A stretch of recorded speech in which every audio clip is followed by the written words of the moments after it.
अस्सलाम वालेकुम। ये बोर्ड स्टेडियम में आ चुका हूँ और यूनिट नंबर 6 लतीफ़ाबाद में ये वाक़ है। और यहाँ पर मैं डेली जो है तकरीबन 4 से 5 किलोमीटर वॉक करता हूँ, और लेकिन फजर की नमाज़ के बाद करता हूँ ना। इसका जो ट्रैक है वो मिट्टी का बना हुआ है सारा, और इस पर वॉक करते हुए बड़ा कंफर्टेबल फील होता है। ये सामने स्टेयर है और ये आसपास हॉकी ग्राउंड है, और जिस पर मैं वॉक कर रहा हूँ इसका एक ट्रैक जो है उसका डिस्टेंस जो है वो तकरीबन 700 मीटर का है।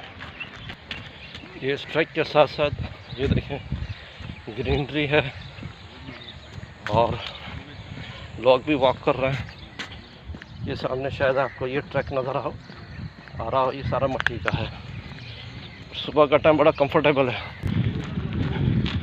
अभी वॉक चल रही है। ये ओपन एरिया है, प्ले ग्राउंड।